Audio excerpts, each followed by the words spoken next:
Assalamualaikum warahmatullahi wabarakatuh. Kami dari kelompok 8 ingin mempresentasikan tentang evaluasi pendidikan Islam. Nah, di sini ada pengertian evaluasi. Secara harfiah, evaluasi berasal dari bahasa Inggris, yaitu evaluation, yang berarti penilaian dan penaksiran. Dalam bahasa Arab dijumpai istilah imtihan yang berarti ujian dan khataman yang berarti secara menilai hasil akhir dari proses kegiatan. Evaluasi pendidikan Islam adalah suatu proses dan tindakan yang terencana untuk mengumpulkan informasi tentang kemajuan, pertumbuhan, dan perkembangan peserta didik terhadap tujuan pendidik sehingga dapat disusun penilaian yang dapat dijadikan sebagai dasar untuk membuat keputusan. Tujuan evaluasi. Menurut Abdul Mujib, DKK, tujuan evaluasi adalah 1. Mengetahui kadar pemahaman peserta didik terhadap materi pelajaran, melatih keberanian, dan mengajak peserta didik untuk meningkatkan kembali materi yang telah diberikan dan mengetahui tindakan perubahan perilaku.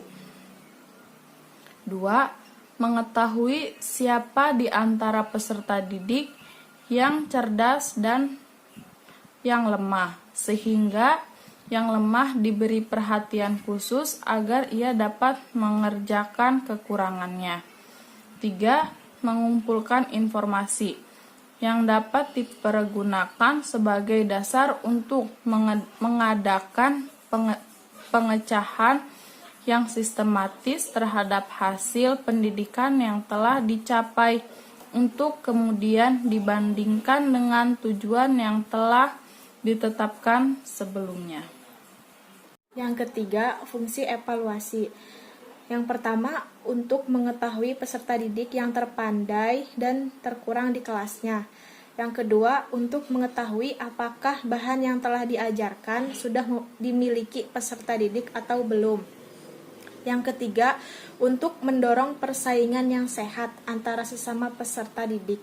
Yang keempat, untuk mengetahui kemajuan dan perkembangan peserta didik setelah mengalami pendidikan dan pengajaran. Yang kelima, untuk mengetahui tepat atau tidaknya guru memilih bahan, metode, dan berbagai penyesuaian dalam kelas. Yang keenam, sebagai laporan terhadap orang tua peserta didik dalam bentuk raport, ijazah, piagam, dan sebagainya.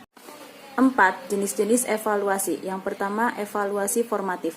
Evaluasi formatif dilaksanakan untuk memperbaiki dan meningkatkan proses belajar mengajar. Yang kedua, ada evaluasi sumatif, yaitu untuk menentukan hasil dan kemajuan bekerja para siswa. Yang ketiga, ada evaluasi penempatan. Evaluasi penempatan yaitu bertujuan untuk menempatkan siswa dalam program pendidikan tertentu yang sesuai dengan karakteristik dari siswa tersebut. Yang keempat, ada evaluasi diagnostik, yaitu yang ditunjukkan untuk menyelidiki kelemahan-kelemahan para siswa beserta faktor penyebabnya. Yang kelima, ada prinsip-prinsip dari evaluasi. Yang pertama yaitu valid.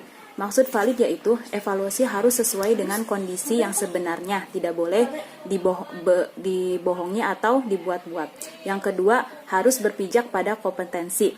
Yang ketiga, harus dilakukan terus-menerus. Maksudnya itu evaluasi harus dilakukan selalu, tidak hanya 1 kali atau 2 kali, tapi harus terus-menerus sesuai dengan kegiatannya. Yang keempat, menyeluruh. Kemudian yang kelima, harus berdasarkan pada kenyataan. Yang keenam, harus mempunyai makna atau bermakna untuk siswa dan guru. Yang ketujuh, harus terbuka, tidak boleh ada yang ditutup-tutupi. Yang kedelapan, harus praktis. Dan yang terakhir, harus dicatat secara akurat mungkin. Yang keenam, contoh evaluasi dalam perspektif hadis.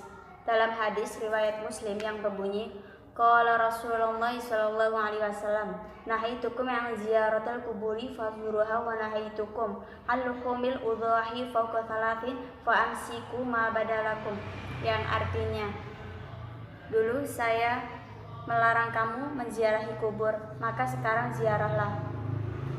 Dulu saya juga melarang kamu menyimpan daging kurban lebih dari 3 hari, maka sekarang simpanlah berapa kamu suka. Hadis riwayat Muslim. Makna yang terkandung dalam hadis ini adalah bahwa pada zaman jahiliyah orang terutama kaum perempuan ketika berziarah ke kubur selalu menangis berlebihan. Bahkan mereka meratap meraung-raung sambil berguling-guling di tanah. Hal ini merupakan suatu yang tidak baik. Maka Rasulullah melarang untuk menziarah kubur pada saat itu. Tetapi setelah zaman jahiliyah usai di mana keimanan sudah kuat dan teguh, maka Rasulullah mengizinkan umat Islam untuk berziarah ke kubur lagi. Rasulullah juga melarang menyimpan daging-daging untuk persediaan lebih dari 3 hari. Karena pada waktu itu ketika tamu-tamu dari tempat lain datang berkunjung pada saat Idul Adha, saat itu merupakan tahun di mana banyak sekali orang yang masuk Islam dan mereka berkunjung ke kota Madinah. Konsumsinya diambil dari daging kurban tersebut, maka jika tidak dibatasi, umat Islam akan mengambil daging sesuka hatinya, sehingga dikhawatirkan kebutuhan konsumsi untuk tamu yang datang tidak tercukupi. Tetapi setelah tamu yang datang tidak lagi sebanyak tahun-tahun sebelumnya, maka Rasulullah SAW mencabut larangan tersebut. Sekian penjelasan dari kelompok kami, kurang lebihnya mohon maaf. Wassalamualaikum warahmatullahi wabarakatuh.